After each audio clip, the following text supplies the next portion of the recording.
8. Welcome to the Indian वैदिक podcast.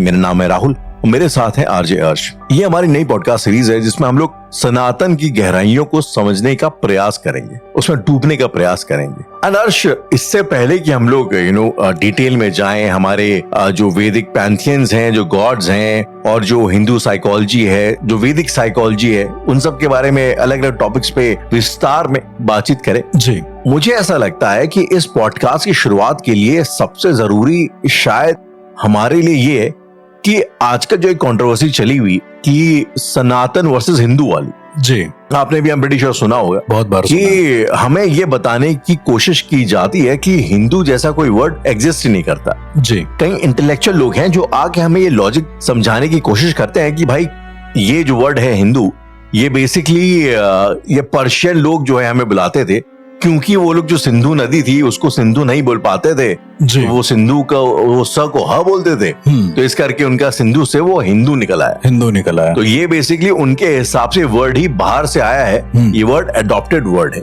जितनी भी अपोजिशन पार्टीज है उनका ये प्राइमरी लॉजिक रहता है जब भी वो हिंदू वर्ड को डिसोन करवाना चाहते हैं हम लोगों से जी। तो सनातन को शुरू करने से पहले इस कंफ्यूजन को मैंने सोचा एक बार की मैं क्लियर डिस्कस कर लेते हैं। तो अगर अर्श मैं आपसे पूछूं कि हिंदू जो वर्ड है, जो इसकी जो एटिमोलॉजी है जी, इसका ओरिजिन क्या है और क्या ये हमारे जो भी हमारी जो टेक्स्ट हैं, जो सेक्रेड टेक्स्ट हैं, हाँ, उसमें स्क्रिप्चर्स में कहीं मेंशन है ऐसा कोई वर्ड? राहुल, ये बताने से पहले आप मुझे ये बताएंगे, जो आप सा और हा वाली कंट्रोवर्सी बता रहे हैं मुझे कि हिंदू को ऐसा कहा जाता है वहां पर फारस में, तो कितने साल पुराना वो देश होगा?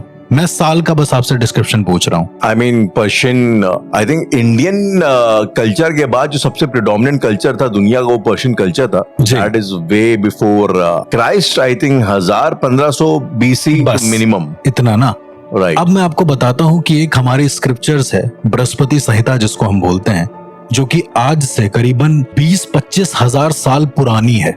उससे भी पुरानी हो सकती है राहुल, ये अनुमान है कि ये इतनी पुरानी है। उसके अंदर एक मंत्र का जिक्र है और वो मंत्र है, मैं बोलना चाहूंगा उस मंत्र को। वो मंत्र है ओमकार मूल मंत्राढ़या पुनर्जन्म दृढ़ाशया गो भक्तो भारत गुरु हिंदू हिंसक दूषका हिंसया दूयते चित्तम तेन हिंदू रीत रीता। ओके, इस स्क्रिप्चर्स में हिंदू शब्द का जिक्र आया है जी। ओके, तो 20,000-25,000 साल पुराने अगर स्क्रिप्चर्स में इसका जिक्र है तो ये सा और हा वाला कॉन्सेप्ट तो शायद मैं नहीं मानता हूँ उस हिसाब से। मुझे याद है अर्श की जब ये राम मंदिर वाला जो केस चल रहा था जी, तो सेम लॉजिक वहां भी दिया गया, जितने भी लेफ्टिस्ट हिस्टोरियन थे। तो आई थिंक तब उस टाइम पे राम भद्राचार्य जी आए थे और शायद इन्होंने फिर आके उसको काउंटर लॉजिक दिया था कि ये ऐसी कोई बात नहीं, हिंदू वर्ड हमेशा से रहा है। इनफैक्ट एक बृहस्पति समागम का एक जो एग्जांपल दिया जाता है जी, उसमें भी एक श्लोक है, मेरु तंत्र में भी कुछ श्लोक हैं जो इसमें हिंदू वर्ड वाला हिंदू शब्द का साफ साफ जिक्र है उन सारे बृहस्पति शास्त्र में भी और बृहस्पति संहिता में भी। इनफैक्ट ऋग्वेद के जो बृहस्पति आगम में जो श्लोक है वो बल्कि ज्योग्राफी को भी एक तरीके से डिफाइन करता है। ओके, कहता है हिमालय संहार भय यावत इंदु सरोवरम त्वम देव निर्मितम देशम हिंदुस्थानम प्रचक्षते जी। तो ये मतलब कहने का मतलब ये कि भाई हिमालय के बाद जो है हिंदू सरोवर के पास एक जो देवों के द्वारा निर्मित किया हुआ एक देश है जिसे हिंदुस्तान जी, जिसे आई थिंक बाद में जिसको हिंदुस्तान बोल दिया जाता है, हिंदुस्तान, इस चीज का वर्णन होता है। तो आई थिंक मल्टीपल जगह, आई थिंक मेरु तंत्र की भी आप बात कर रहे थे कि जी, मेरु तंत्र में भी जिक्र है, ये हिंदू वर्ड का जिक्र है। हीचम च दृश्यते हिंदुर्चित प्रिय, मेरा संस्कृत का प्रोनाउंसिएशन सॉलिड नहीं, लेकिन जो जानना चाहते हैं तो उसको वहां पे जाके एक बार स्टडी कर सकते हैं। अगर राहुल आप बात करते हैं मेरु तंत्र, जैसे हम बात करते हैं बृहस्पति संहिता, कुछ ऐसे भी मैंने लोग देखे हैं अपने इंडिया के अंदर जो ये कहते हैं कि ये जो पुराण है ये तो चलो मतलब किसी का डिपिक्शन है, इसमें मैं कैसे मान लूं कि हिंदू वर्ड एग्जिस्ट करता है। तो मैं वेदों का आपको एग्जाम्पल दे देता हूँ। ऋग्वेद के अंदर राहुल जहां जहां पर अग्नि के साथ इंद्र की पूजा हो रही है वहां पर ये जिक्र आया है गौ विस्पर का, मतलब गाय के बात करने का। कहते हैं कि जो काऊ विस्पर्स होता है उसे हिंदू बोलते हैं, यानी कि सनातन की भाषा को हिंदू बोलते हैं। तो ये भी ऋग्वेद के अंदर जिक्र आया। कोई भी अगर ऋग्वेद पढ़ेगा, अगर उसको सच में नॉलेज है तो वो इस शब्द का प्रयोग बार बार देखेगा वहां पर। मुझे ऐसा लगता है कि नॉट जस्ट जो हमारे स्क्रिप्चर्स हैं, चलो अगर आपको ऐसा लगता है कि कई लोगों का ऐसा मानना है कि मनगढ़ंत है, मनगढ़ंत है। वेदों का तो लोगों को पता ही नहीं कि उसका वो सोर्स क्या है, कहाँ से वो आया है। अब कई लोग इसकी जब पर्शियन इसकी जब बात हो रही थी तो मुझे एक बड़ी कॉमन सेंस वाली चीज लगती है अर्श की आज भी कई ऐसी कंट्रीज है, फॉर एग्जाम्पल जापान में जब भी अगर इंडिया की बात की जाती है तो उनकी लैंग्वेज में द वर्ड इज इंदो। In fact even in Chinese literature है, जब वो डाउन साउथ डाउन हिमालयस के जो इलाके की बात करते हैं और लोगों की बात करते हैं तो उसमें भी जो है वो जो वर्ड यूज करते हैं वो भी द वर्ड इज हिंट्यू। अब वो कैसे उनका प्रोनाउंसिएशन होता है उसका मुझे पता नहीं, लेकिन HIEN/TU करके। ओके। तो मल्टीपल कल्चर्स में, in fact even in Hebrew Bible उसमें भी जो है जो हमारे एरिया के जो लोग होते थे उनको हुडू करके बुलाया जाता था। ओके। तो बेसिकली कहते ना कि एक ही वर्ड के मल्टीपल आपको इंस्टेंसेस कई अलग अलग लिटरेचर्स में आपने विच्छेद कर दिए हैं, बस कुल मिला के बात आपने उसका अपनी लैंग्वेज और अपने एक्सेंट के हिसाब से उसका एक अलग विच्छेद कर दिया है। जी बिल्कुल। और जैसे आप मुझे बताते हैं राहुल कि पुराने टाइम में बहुत लोग ऐसे कहते हैं कि अरे पुराने में किसी ने लिख दिया होगा या कुछ ऐसा। भविष्यमालिका भविष्य पुराण के बारे में हम लोग अक्सर बात किया करते हैं, हम लोग बात अलग अलग हमारे कन्वर्सेशन में। लेकिन राहुल अगर मैं आपसे कहूं कि भविष्य पुराण के अंदर भी हिंदू शब्द का जिक्र है तो कहां पे? क्योंकि पहले मैं बता देता हूं, जो लोग भविष्य पुराण को नहीं समझते हैं, भविष्य पुराण में कई सारी ऐसी बातें लिखी हैं जो भविष्य में होने वाली हैं। भविष्यमालिका में क्या क्या होने वाला है, क्या नहीं होने वाला, मतलब हम लोग का नॉस्ट्राडामस का इंडियन वर्जन एक तरीके से। भविष्य पुराण में राहुल ऐसा कहा जाता है कि उसमें एक श्लोक है, उस श्लोक में लिखा हुआ है वेद मार्गो अयम हिंदवा, मतलब वेदों के मार्ग पर चलने वालों को हिंदू कहते हैं। ये वर्ड मैंने तो अगर कहीं सुना, भविष्य में भी आ गया है राहुल, तो कुछ ना कुछ तो हिंदू का प्रमाणिक तथ्य मौजूद है हमारे बीच। अब मेरे ख्याल से अब इतनी क्लैरिटी के बाद वक्त आ गया है कि थोड़ा सा ट्रांजिशन करते हैं। बिल्कुल। तो अब बात करते हैं सनातन की। जी। तो अर्श, सनातन का जो शाब्दिक अर्थ होता है दैट मीन्स इटर्नल। इस तरीके से हम शाश्वत जी, जो हमेशा से है, हमेशा रहेगा, हमेशा से था, है, रहेगा। इसको पहली बात तो सनातन से तात्पर्य क्या है? जब सनातन धर्म बोला जाता है, क्या हम ये कहना चाहते हैं जैसे जो कई, एक मैं नाम नहीं लूंगा, लेकिन कई सारे रिलीजन्स हैं जो कि ये चीज को क्लेम करते हैं कि God is the only one and nobody else is worth worshipping, जो मुझे शायद थोड़ा xenophobic लगता है। लेकिन अगर मैं सनातन धर्म की बात करूं तो क्या ये सेम चीज नहीं है कि आपने अपने ही धर्म को इटर्नल बोल दिया है? अब बिल्कुल, मतलब अगर आप सनातन धर्म की बात करते हैं राहुल, मेरी नजर में पहले मैं आपको बताना चाहूंगा कि धर्म क्या होता है। Dharma as a law of nature, मतलब वो प्रकृति का एक जो नियम है। जैसे आग का धर्म है जलाना, तो सनातन का धर्म है शाश्वत रहना, वो जो इटर्नल है। तो यानी आपके कहने का मतलब ये कि जैसे धर्म की जो इंग्लिश हम लोग जो उसका ट्रांसलेशन लेते हैं रिलीजन, जी, सो दैट इज नॉट मतलब मेरे हिसाब से ये मेरा पीओवी है। इसके अलावा राहुल, जब मैं आपसे कहता हूं कि सनातन धर्म, या आप मुझसे कहते हैं कि सनातन धर्म, हम लोग सनातनी हैं एक तरीके से, तो सनातनी मतलब वो जो शाश्वत रहने वाला है और जिसका जो धर्म है, जिसका लॉ ऑफ नेचर जो है वो हमेशा के लिए टिकेगा। तो उसी से शायद ये जो हिंदू हम जोड़ते हैं ना, कि हिंदू को इतना ज्यादा, फिर ऐसे तो सनातन में कुछ भी हो सकता था लोगों के हिसाब से, हिंदू ही क्यों? ठीक है, ये एक बहुत बड़ा सवाल आता है, हिंदू ही क्यों?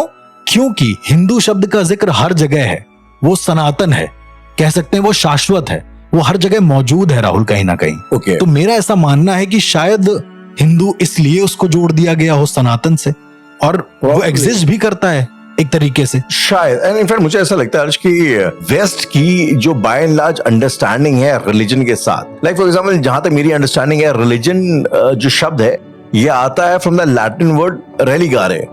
एंड ये इस शब्द की इजाद तब हुई थी जब ये एक प्ले में, बेसिकली एक प्ले में शब्द का पहली बार इस्तेमाल हुआ था।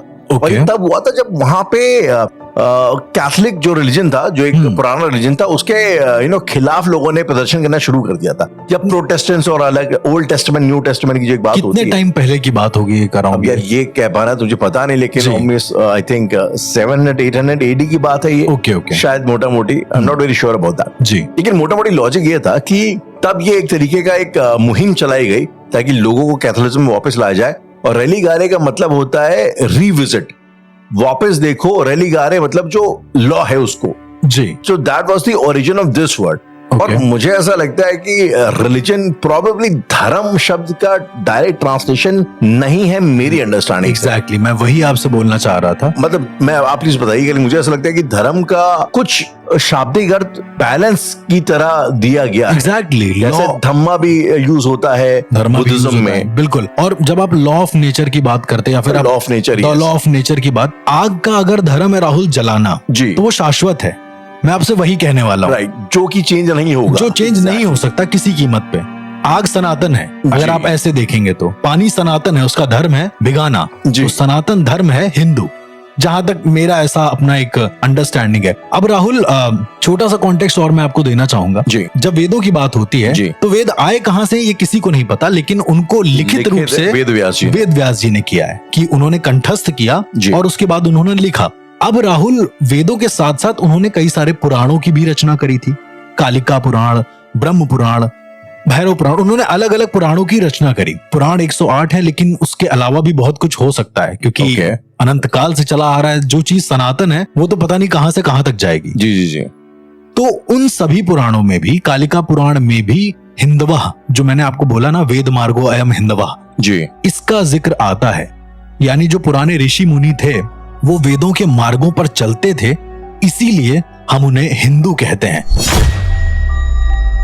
तो चलिए हर्ष, ये हमने जो बेसिक एक कॉन्टेक्स्ट बना, एक पृष्ठभूमि जो बनानी थी जी पहले एपिसोड के लिए, इस सीरीज के लिए, तो कायदे से हमने थोड़ी बहुत बना ली है। अब मैं ये थोड़ा सा मैं चाहूंगा कि हम लोग जो है जनता ऑडियंस को बता दे कि जो पूरी बातचीत होगी, जो कॉन्वर्सेशंस होंगे, तो उसमें अप्रोच क्या होगी हमारी सनातन को समझने की, समझाने की जी। तो उस हिसाब से हम लोग बात करते हैं। अर्श, मुझे ऐसा लगता है कि धर्म चाहे कोई सा भी हो, ठीक है, आपका हर किसी को अपना धर्म मुबारक यार। बिल्कुल, धर्म, मजहब, रिलीजन जो भी आपका है उसको फॉलो करें। तो बेसिक यूनिवर्सल सच ये है कि किसी भी धर्म में गलत करना नहीं सिखाया जाता। बिल्कुल, हर धर्म में अपनी खुद की एक अंडरस्टैंडिंग होती है, लाइफ को लेके अंडरस्टैंडिंग होती है, नेचर, भगवान को लेके आइडियोलॉजी होती है। उस हिसाब से वो लोग प्रिंसिपल सेट करते हैं इंसानों की जिंदगी के लिए। बिल्कुल, अब वो लोग उसको किस तरीके से समझते हैं, कैसा इंटरप्रेट करते हैं, वो फिर वैरी होता रहता है, वो वक्त के साथ वो चीज बदलती रहती है। तो यहाँ पे जो इरादा है बातचीत का, जो बेसिकली इंटेंशन है, इंटेंशन ये नहीं है कि हम लोगों को बताएं कि हमारा धर्म ऐसा, तुम्हारा धर्म वैसा जी। इंटेंशन वो नहीं है। इंटेंशन ये है कि हम फिलहाल दूसरों को बताने से पहले अपना रिलीजन को समझें, उसके उस पॉइंट ऑफ व्यू से दुनिया को समझें जी, और उसके बाद जो है ना, एक जो चीजें रेलेवेंट हैं वो चीजें पकड़े और उसके ऊपर फिर उस हिसाब से अपनी जिंदगी जिए। अब राहुल, जितने भी, मैं आपसे एक सवाल पूछना चाहूंगा, जो आपने अभी जैसे बोला, तो जितने भी हमारे कह सकते हैं कि ऐतिहासिक कैरेक्टर्स हैं और जो सारी चीजें हैं जी, कहीं ना कहीं वो जीने का एक सही तरीका ही तो सिखा रहे हैं, जैसे रामायण, महाभारत या अलग अलग चीजें। अब अर्श, इसमें भी बताइए एक बड़ी कंट्रोवर्सी है। अब फॉर एग्जांपल, ठीक है, फॉर एग्जांपल की बात है, अगर हम लोग राम की बात करें, ठीक है, एक ऐतिहासिक कैरेक्टर है, सेलिब्रेटेड है। अच्छा, एक और है कृष्ण जी, वो भी भगवान है जी, ठीक है, वो भी अलग टाइम पे पैदा, उन्होंने भी जो है अपनी तरीके से जो है जीने का तरीका सिखाया, उनके भी भक्त हैं, उनकी भी अलग लीनिएज है जी। तो मेरे कहने का तात्पर्य, अगर आप राम के जीवन और उनके व्यक्तित्व को देखेंगे, वो एंटायरली अलग धुरी पे है, वो अलग है। और अगर आप कृष्ण को देखेंगे, वो जिस तरीके से उन्होंने हैंडल किया अपने आसपास को, दुनिया को, जैसे उन्होंने अपनी लीला करी, वो एकदम अलग है। चंचलता भी थी, उसमें शरारत भी थी, उसमें प्रेम भी था। एंड इनफैक्ट राहुल, अगर आप देखेंगे रावण का कैरेक्टर, जो उसका व्यक्तित्व है पूरा जी, वो एकदम अलग टैंजेंट पे मूव कर रहा है। दुर्योधन का एक अलग टैंजेंट पे मूव कर रहा है। तो मुझे ऐसा लगता है ना कि यहाँ पे बात ये नहीं थी, ये मेरी अंडरस्टैंडिंग है जी। एंड अगर आपको लगता है मैं गलत हूं तो प्लीज मैं बताइएगा, ये मेरी अंडरस्टैंडिंग है। अलग अलग कैरेक्टर्स के माध्यम से अलग अलग जीवन आपको बताए गए हैं। बिल्कुल, अब उनमें से मोटा मोटी तुम्हें क्या लेना है, वो तुम्हारा खुद का विवेक है कि आप कैसे उसका इस्तेमाल करते हैं। ये मुझे ऐसा लगता है सनातन, हम जैसे कई ऐसे रिलीजन है, and no offence to anybody, लेकिन कई ऐसा रिलीजन है जिसमें कमांडमेंट्स दिए जाते हैं जी, डूज एंड डोंट्स। बेसिकली आप ये कर सकते हैं, ये नहीं कर सकते, ये हलाल है, ये हराम है, वगैरह वगैरह वगैरह। हमारे में इस तरीके की जो चीजें है ना, इसमें इसके बीच का कहते हैं ना, बहुत धागे भर का फर्क है, चीजें, थिन लाइन है, एक बहुत थिन लाइन है, और बड़ी जो मेल्ट होती रहती है। तो वो बेसिकली एक जीवन का दर्शन, इस करके शायद हमारे यहाँ फिलॉसफी को दर्शन बोला जाता है। जी तुम बिल्कुल, उसका दर्शन करो, उसको देख लो। अब देखने के बाद तुम क्या करते हो वो तुम उसके तुम्हारा लिए अपना जिम्मेदार टेक हो। है, वो तुम्हारा अपना तुम्हारा टेक है। तरीका है और तुम उसके लिए जिम्मेदार भी हो। बिल्कुल राहुल, जो आपने कहा कि दर्शन जो हमारे यहाँ है, एक तरीके से जिंदगी जीने के एक नहीं 1000 तरीके होते हैं राहुल। जी। एक इंसान को अपनी जिंदगी समझने के 1000 तरीके हैं। जी। मतलब इन सारे पुराणों और ग्रंथों के माध्यम से शायद ये दर्शा दिया गया है कि इतने सारे 1000 तरीके हैं, तुम्हारा ब्रेन या फिर तुम्हारी जो जीवात्मा है वो किसको ज्यादा अडॉप्ट कर रही है। शायद जिसको भी अडॉप्ट करे वो सनातन रहने वाला है, वो शाश्वत रहने वाला है।